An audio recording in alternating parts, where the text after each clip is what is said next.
اپنے ہر معاملے میں، رشتوں میں، تعلقات میں اس کو ذہن میں رکھا کریں تاکہ بچ جائیں۔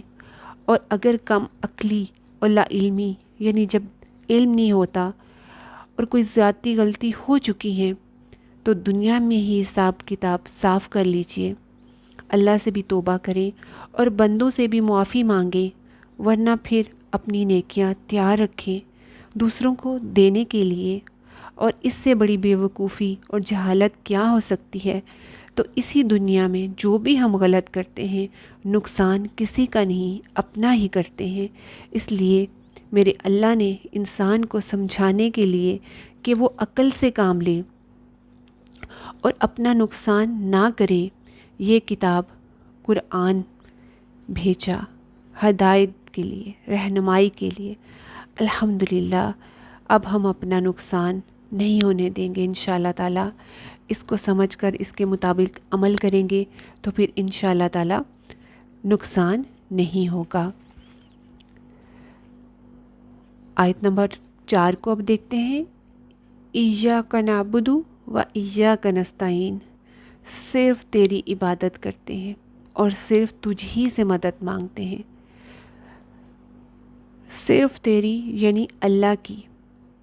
عبد عبادت عبودیت کہتے ہیں، عجز و انکساری کا اظہار کرنا، اپنی کمزوری عاجزی کا اظہار کرنا کہ اللہ ہم تیرے ہی بندے ہیں، اور عبادت کرنے کے لیے بھی اور ہر طرح کی رہنمائی کے لیے ہمیں صرف تیری ہی مدد چاہیے۔ یہ جو صرف تیری عبادت اور صرف تجھ سے مدد مانگنا، اس میں بہت گہرائی ہے۔ یہ آیت الحمدللہ شروع سے اللہ نے میرے دل میں بٹھا دی تھی۔ یہ وہ عبدیت اور تعلق ہے جو اللہ کو اپنے اور بندے کے بیچ چاہیے، صرف وہ اور ہم، دونوں کے بیچ تیسرا کوئی نہیں، کوئی بھی نہیں، سوچ بھی نہ آئے۔ وہ مالک، وہ خالق ہے، وہ مددگار ہے، وہ رحیم ہے، وہ رب العالمین ہے۔ مجھے صرف اسی کی عبادت کرنی ہے۔ یہی تو ہماری تخلیق کا بھی مقصد ہے کہ اللہ نے انسان کو اپنی عبادت کے لیے پیدا کیا ہے۔ تو پھر یہ دنیا، اس کے معاملات، رشتے، یہ سب کیا ہے؟ ان سے نکل کر تو ہر وقت ہم عبادت نہیں کر سکتے، مگر جب ہم سب کے ساتھ اور دنیا اور انسانوں کے ساتھ، سب معاملات کے ساتھ اللہ کے احکامات بجا لاتے ہیں، ہر معاملے میں اللہ کے مطابق معاملہ کرتے ہیں، تو یہ سب معاملات، دنیا کے کام بھی اجر کا باعث بن جائیں گے، عبادت بن جائیں گے۔ یعنی کہ نیکی کا کام بھی آپ کو پتہ ہے عبادت ہوتا ہے۔ جیسے حدیث ہے کہ رزق حلال کمانا عین عبادت ہے۔ تو وہ بندہ جو دن بھر محنت کرے گا، مزدوری کو ہی لے لیں، تو پھر کچھ رات کو وہ اپنے گھر والوں کے لیے لے کر جائے گا، سارا دن محنت مزدوری کرے گا، تو کیا ہے اس دوران مشکل سے وہ اپنی نماز ہی پڑھ سکتا ہوگا۔ مگر دوسری طرف دیکھیں، میرا اللہ کتنا محبت کرنے والا ہے، اس کا وہ محنت کا وقت بھی وہ نیکی میں لکھ دے گا، اجر میں لکھ دے گا۔ اسی طرح سے جب ہم خاص عبادات، نماز، قرآن، روزے، حج، عمرہ کے علاوہ جو معاملات بھی اللہ کے مطابق کریں گے، ان پر اجر ملے گا، صرف اللہ کی خاطر، کیونکہ اس جیسا کوئی نہیں۔ وہ خالق ہے، مالک ہے، مدبر ہے، رحمان ہے، رحیم ہے، تو پھر عبادت کا حقدار بھی وہی ہے۔ اور ہم کیا کہتے ہیں اللہ کو؟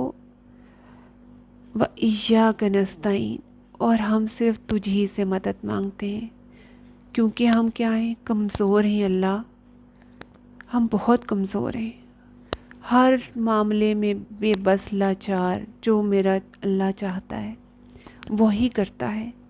اے اللہ ہم تجھ سے ہی مدد مانگتے ہیں، اے اللہ تو ہی ہر معاملے میں ہماری صحیح رہنمائی فرما سکتا ہے۔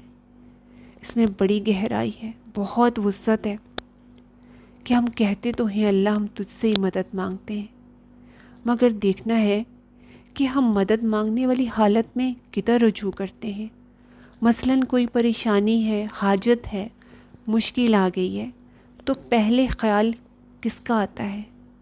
بندوں کا یا مختلف سورس کا؟ کیا سوچتے ہیں کہ اس معاملے کو کیسے حل کریں، کس کی سفارش ہوگی، کون اس میں کام کرے گا؟ یا پھر اس کے لیے یہ سوچتے ہیں اللہ کے بارے میں پہلا خیال کہ وہی اس معاملے کو صحیح کرنے والا ہے؟ کیونکہ ہر معاملے کو صحیح کرنا، ہر مشکل سے نکالنا، بیماری سے شفا دینا کس کے ہاتھ میں؟ اللہ کے ہاتھ میں۔ مگر افسوس کبھی کبھی جب ہم دنیا میں ہر چیز سے مایوس ہوتے ہیں تو پھر جا کے اللہ کا خیال آتا ہے کہ اے اللہ اب تو ہی اسے ٹھیک کر دے، تو ہی یہ میرا معاملہ ٹھیک کر دے۔ پہلے، سب سے پہلے وہی۔ دنیا کے ذرائع، دنیا کی چیزیں، وسیلے استعمال کرنا کچھ منع نہیں، مگر سب سے پہلے اللہ، اس کو ساتھ لے کے چلنا ہے۔ دعا، میڈیسن کھا رہے ہیں، دوائی کھاتے ہو بھی اللہ تو نے اس سے مجھے شفا دینی ہے۔ کسی کو کوئی کام کے لیے، جائز کے لیے بولنا ہے، سفارش کے لیے، اللہ کرنا تو نے ہے، یہ ایک وسیلہ ہے میرے اللہ۔ تو ہر مشکل، ہر پریشانی، غم اور خوشی میں پہلے اللہ سے مدد مانگنی ہے، رجوع کرنا ہے۔ بندوں سے صرف وہ مانگے جس پر وہ قادر ہے۔ جیسے زندگی اور صحت دیکھیں، کیا کوئی ڈاکٹر دے سکتا ہے؟ تو کیا ہم بیمار ہو کے صحت کے لیے اور زندگی کے لیے سوچیں کہ یہ ڈاکٹر مجھے بچا لے گا؟ نہیں۔ تو ہم بندوں سے وہ امیدیں رکھتے ہیں جو وہ پوری نہیں کر سکتے، جو ان کے اختیار میں نہیں، تو پھر ہم مایوس ہو جاتے ہیں۔ تو اللہ تعالیٰ سے امید رکھنی ہے، اسی سے مدد مانگنی ہے، اسی کی عبادت کرنی ہے۔ امید ہے آج کی آپ کو دونوں آیت نمبر 3 اور 4 اچھی طرح سے سمجھ آ گئی ہوں گی کہ اس میں اللہ تعالیٰ سے ہم کیا کہہ رہے ہیں، کچھ کمٹمنٹس کر رہے ہیں اللہ تعالیٰ سے، اللہ تعالیٰ کو کیا کہہ رہے ہیں اور کیا سمجھ رہے ہیں کہ اللہ تو ہی ہمارا مالک یوم الدین ہے، اس لیے ہم تیری ہی عبادت کرتے ہیں اور تجھ سے ہی سے مدد مانگتے ہیں۔ اب اپنا تزکیہ بھی کریں گے۔ آپ کو معلوم ہے، میں نے کہا تھا ہر آیت میں سے ہم اپنا محاسبہ کیا کریں گے، اپنا تزکیہ کیا کریں گے۔ تو مالک یوم الدین، اللہ نے بدلے کا دن رکھا ہے، یعنی ہمارا ایمان ہے، اسی لیے اس دن میں کامیابی کے لیے محنت کرنی ہے، اللہ کے حکموں پر چلنا ہے، قرآن کا راستہ اپنانا ہے۔ کامیابی کے لیے یہی جنت کا راستہ ہے۔ ایاک نعبد و ایاک نستعین، اور صرف اللہ تیری ہی عبادت ہم کریں گے، اور ہمیشہ کسی بھی مشکل پریشانی، ہر معاملے میں تجھ ہی سے مدد مانگیں گے، تو ہی ہماری رہنمائی کرنا۔ آمین۔ السلام علیکم ورحمۃ اللہ وبرکاتہ۔